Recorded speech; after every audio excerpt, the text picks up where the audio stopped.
Hanging on for love, for you. Alors aujourd'hui je vais déjeuner avec Marina. Elle travaille pas très loin de là où je travaille, donc on est peut-être à... Comme moi je suis vers Goncourt, pour ceux qui connaissent, elle est plutôt à Pyrénées. Désolé. Et du coup on va déjeuner ensemble et en fait on s'est dit que tous les mercredis et midi, ou un midi par semaine, ah bah tiens, elle est là, un midi par semaine, elle est derrière. On va se retrouver pour discuter du mariage, donc voilà, on va manger ensemble. Et puis ce que je voulais vous montrer tout à l'heure, c'est le nouveau logo. J'ai eu un superbe nouveau logo, je vais vous le présenter en avant-première. À tout. Du civet forestier. Chasseur. Chasseur. Ça aurait pu, hein.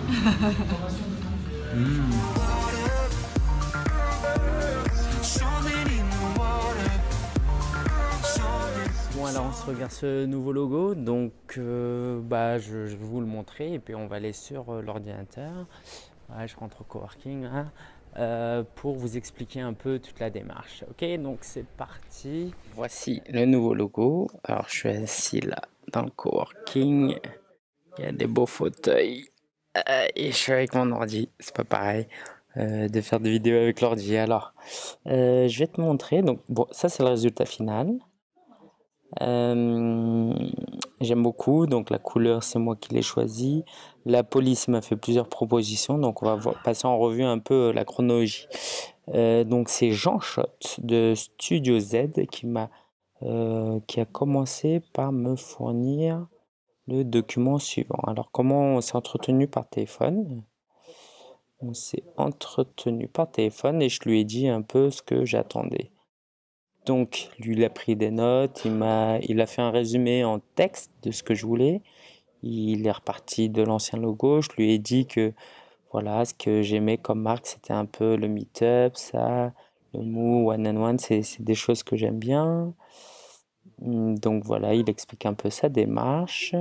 Et puis, il m'a fait une première piste. Donc ça, c'était la toute première version, qui était déjà pas mal. Et donc, il me l'a décliné. Parce que je lui ai dit que j'aimerais avoir conférence, preneur meet-up, podcast, bref. Et il explique un petit peu le logo, donc ça j'ai bien aimé le logo cassé comme ça qui montre qu'il y a un dialogue. Donc pendant longtemps j'ai pas mal hésité parce que est-ce que le S on le laisse là ou on remplace ce S là, on met celui-là, bref. Il m'a proposé ça. Alors peut-être une précision d'abord. Dans ce que je lui ai payé, parce que mon budget était limité, il m'a fait qu'une proposition. D'accord, normalement, on peut lui payer un peu plus cher pour qu'il nous fasse 3 propositions différentes. Là, on est parti sur une proposition. Et puis autre chose, il m'a pas fait une charte graphique. Ça, on peut payer. La charte graphique, c'est par exemple quelle police on utilise à travers le blog et tout. Donc ça aurait été parfait, idéal de passer tout en revue, mais bon, financièrement, c'était un peu compliqué. Donc on est parti sur ça. Le point de départ, c'est que je voulais un logo pour le mettre en 4e de couverture de mon livre. Comme il va sortir, je voulais vraiment un logo qui pète. Et puis évidemment, c'est un logo que je vais utiliser à travers tout mon site. Donc, à partir de ces pistes-là, j'en ai discuté pas mal avec Marina, ma fiancée donc. J'ai même sondé des gens sur Facebook, je sais pas si ça se fait trop. Je l'ai montré à des gens du coworking, donc chacun m'a donné un avis. Et puis évidemment, comme beaucoup de choses, au final, quand c'est lié à quelque chose d'esthétique comme ça, c'est notre propre choix qui compte, ce qu'on aime vraiment. Du coup, il y a eu un mois, hein, entre-temps, je pense il y a eu un mois. Donc on est arrivé à, voilà, il m'a filé ça. Donc il est parti de la même chose. Et donc il est arrivé avec ça. Et que j'ai trouvé très chouette. Je l'ai fait d'épaissir un peu quoi. Ah, c'était plus épais la police. Il me l'a rendu un peu moins épaisse. Il y avait d'autres exemples. Je passe là les étapes intermédiaires qui étaient vraiment très sympas, parfois drôles, mais on va aller dans le vif du sujet. Voilà.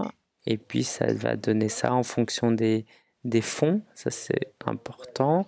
Donc le petit S là, ce qui est important, ce qui est sympa, c'est que je vais pouvoir l'utiliser par exemple sur une icône, quand je vais faire des citations, je mets le S, ou sur mes réseaux sociaux, sur le favicon. Donc c'est un S que je peux réutiliser. Le résultat final, ce qu'il m'a donné, je lui ai demandé déjà de me céder les droits. Alors ça, je sais pas si tout le monde le fait, mais lui, il n'a pas eu de problème. C'est-à-dire que le logo, il n'a pas de droit dessus. Voilà, je l'utilise à ma convenance. Je peux même le modifier comme je veux. Donc à cet égard, il m'a donné le logo en format .ai, sur lequel je peux travailler dessus. Et puis voilà. Ce qu'il m'a donné en PSD, je crois pas. Je crois que je lui avais demandé en PSD. Parce que moi j'ai pas Illustrator, mais c'est pas grave. Et donc voilà, il me l'a fait en plusieurs déclinaisons avec le podcast par exemple. Voilà. Et donc on est arrivé à ça au final. Alors ça c'est le blanc, c'est très bien en transparent, comme ça si le fond il est foncé. Donc voilà, c'est quelqu'un que je recommande beaucoup, que je recommande vraiment, très sympa, et puis il fait des super belles choses. Je vous invite à aller le visiter, hein, c'est sur Studio Z, studioz.com. Il est basé à Lyon. Donc voilà, et je pense que voilà, si vous avez des questions, n'hésitez pas à me les poser, et je vais mettre le contact de Jean Schott évidemment en dessous, donc comme ça vous pourrez le contacter directement si vous avez besoin de faire un logo. Je vous dis à très bientôt. Alors il y a comme actualité, il y a j'accompagne des personnes à lancer un blog, je fais une formation à création de blog. Tout ça c'est pour bientôt, je vous en parle très prochainement. Allez, ciao ciao, ciao ciao. Ah oui, la caméra elle est là. Ciao.